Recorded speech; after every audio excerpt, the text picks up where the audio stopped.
Halo semuanya, selamat datang kembali di channel El Germani. Kita lanjutkan materi kita di Lektion 51. Oke, jadi materi kita di sini adalah Konjunktionen. Jadi Konjunktionen itu adalah kata hubung ya kalau dalam bahasa Indonesia. Atau bahasa Indonesianya juga ada ya konjungsi ya. Nah, kita lanjut. Jadi konjungsi ini adalah suatu kata yang berfungsi untuk menghubungkan antar dua kalimat, ya. Jadi contoh konjungsi itu apa aja? Contohnya itu ada und, oder, aber, sondern, sama den. Nah, ini hanya contoh saja, masih ada lagi konjungsi-konjungsi dalam bahasa Jerman. Itu nanti akan kita pelajari di level A2 dan B1 dan B2 lah. Oke, kita lanjut. Kita mulai dari konjungsi yang pertama tadi yang udah saya sebutkan, itu ada un. Un ini artinya dan.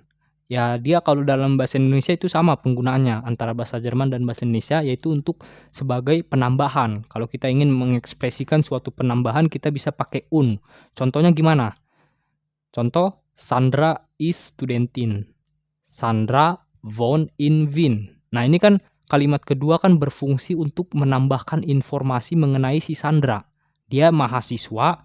Nah, kita tambahin tinggalnya di mana, kan gitu. Di Wien. Nah, maka dari itu kita bisa gabungkan dua kalimat ini menjadi Sandra ist Studentin und Sandra wohnt in Wien. Ya kan? Nah, ini belum sepenuhnya betul. Nah, coba kalian perhatikan Sandra, Sandra. Ada dua nih Sandranya. Nah, berarti Sandra yang satu ini harus kita ganti biar nggak dua kali, biar efektif. Kalimat itu biar lebih efektif. Jadi Sandra kita ganti menjadi personal pronomen, menjadi Sandra ist Studentin und sie wohnt in Wien. Nah, seperti itu ya. Nah, ini belum sepenuhnya juga betul. Ada yang lebih efektif lagi. Jadi di sini ada sie, di sini ada Sandra. Sandra sama sie ini kan sebenarnya kan subjeknya sama kan? Orangnya itu kan sama kan?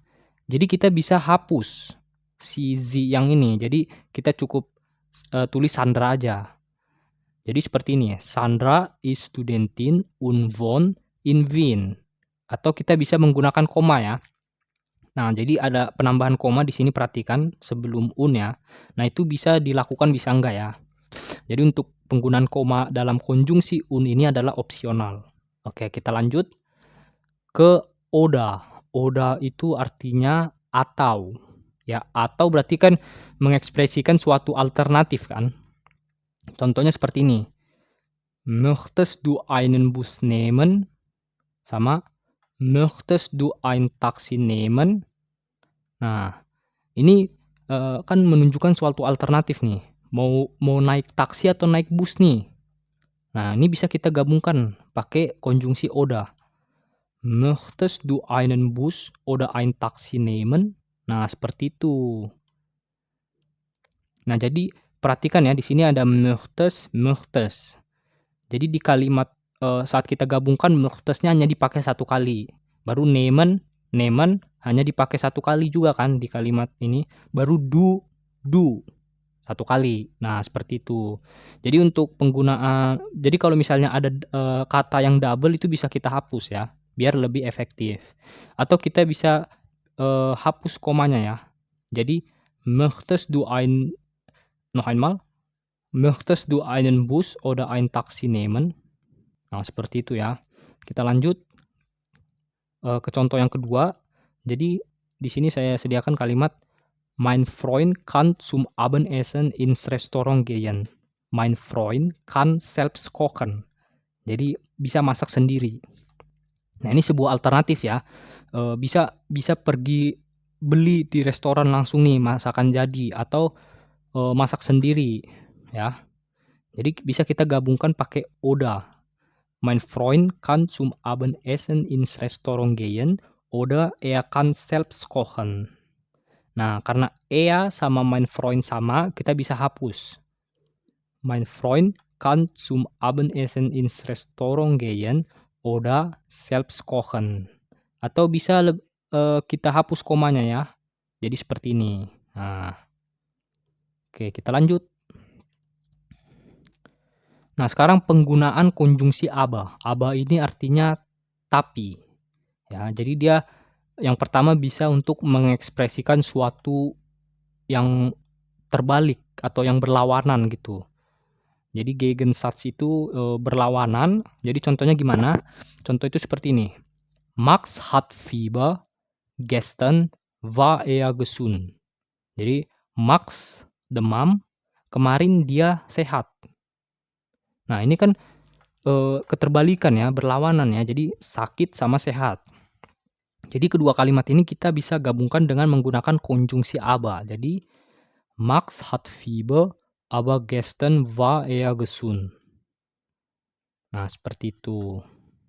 Nah, perhatikan juga ya untuk strukturnya. Jadi koma di sini wajib. Dalam penggunaan konjungsi aber, koma itu wajib. Tidak seperti dua konjungsi yang udah kita bahas di slide sebelumnya.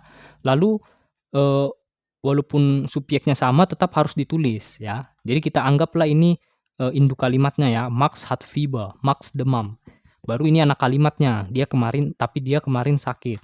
Nah, dianya ini harus tetap ditulis. Jadi antara induk kalimat dan anak kalimat harus mempunyai subjek. Harus kita tuliskan subjeknya. Nah, seperti itu ya. Baru bisa juga kita mengekspresikan suatu keterbatasan. Maksudnya apa? Jadi Einschränkung itu keterbatasan ya. Contohnya, ich will an dem Kurs teilnehmen. Ich habe keine Zeit. Nah, ini kan artinya aku ingin ikut serta pada kursus itu. Aku tidak punya waktu. Nah, ini kan menunjukkan suatu keterbatasan. Dia pengen, tapi nggak ada waktu. Itulah batasnya itu. Batas yang dia miliki yang nggak punya waktu. Maka bisa kita gabungkan pakai aber. Ich will an dem Kurs teilnehmen, aber ich habe keine Zeit. Ja, noch einmal. Ich will an dem Kurs teilnehmen, aber ich habe keine Zeit. Kita lanjut. Pakai sondern. Sondern ini melainkan. Jadi dia fungsinya apa? Untuk mengekspresikan suatu koreksi. Korektur itu sama dengan koreksi. Jadi contohnya gimana? Max wohnt nicht in Köln. Max wohnt in Hamburg. Nah, kalian perhatikan kalimat kedua ini. Itu kan dia kan sebenarnya fungsinya kan untuk mengkoreksi di mana si Max sebenarnya tinggal. Oh, dia bukan di Köln nih. Tidak di Köln, di Hamburg yang benar. Jadi bisa kita gabungkan pakai sondern. Max wohnt nicht in Köln, sondern er wohnt in Hamburg. Ya. Baru di sini kita bisa hapus ea-nya ya, karena ea sama Max sama. Baru wohnt sama wohnt itu kan sama. Jadi itu bisa dihapus antara perhatikan subjek sama kata kerjanya dari kedua kalimat ini karena sama maka bisa dihapus. Jadi seperti ini. Max wohnt nicht in Köln, sondern in Hamburg. Nah, jadi itulah penggunaan sondern. Jadi koma di sini wajib ya dalam penggunaan konjungsi sondern, koma itu wajib. Oke, kita lanjut. Penggunaan den. Den itu artinya karena. Ya berarti fungsinya untuk mengungkapkan alasan ya. Contoh, Max ist gestern nicht zum Kurs gekommen. Er ist krank. Nah, jadi di sini kalimat aku sakit, dia sakit, er ist krank itu untuk memberikan alasan dari kenapa Max nggak datang kemarin ke tempat kursus. Nah, jadi kita bisa gabungkan kalimat ini pakai den, jadi seperti ini. Max ist gestern nicht zum Kurs gekommen, denn er ist krank. Nah, seperti itu. Kita lanjut. Oke, di slide ini kita akan bahas strukturnya yang mungkin nggak kalian sadari ya selama menonton video ini. Jadi kita ambil contoh kalimat Monika spielt sehr gut Gitarre, denn sie trainiert jeden Tag. Nah, jadi Monika sangat jago bermain gitar karena dia berlatih setiap hari. Nah, jadi strukturnya itu perhatikan. Di sini Monika posisi 1 ya pas. Spielt kata kerja posisi kedua ya, harus ya. Baru di sini konjungsinya itu kita anggap posisi ke 0 ya. Posisi 0 baru subjeknya posisi 1 baru kata kerjanya posisi kedua, ya itu udah wajib ya. Jadi biar bisa sama semua kalimat, kata kerja harus selalu di posisi kedua. Jadi kalian harus pahami kalau struktur dari penggunaan konjungsi ini yang udah kita bahas ini adalah seperti ini. Kita anggap posisinya itu di posisi ke-0. Oke, kita lanjut. Kita masuk ke Übung. Jadi di sini tugas kalian adalah menghubungkan 5 kalimat ini menggunakan konjungsi yang sudah saya ajarkan. Nanti jawabannya bisa kalian tulis di kolom komentar, nanti akan saya periksa. Oke, sebentar teman-teman. Sebelum kita akhiri, saya akan memberi kalian suatu informasi. Jadi nanti di channel El Germani ini saya akan mengupload juga untuk playlist full pembelajaran A2 ketika subscriber saya sudah mencapai 1000, lalu nanti B1 ketika sudah mempunyai 5000 subscriber, dan terakhir B2 kalau udah ada 15.000 subscriber ya. Also, wir machen Schluss. Ich wünsche euch noch einen schönen Tag. Bis zum nächsten Mal. Tschüss.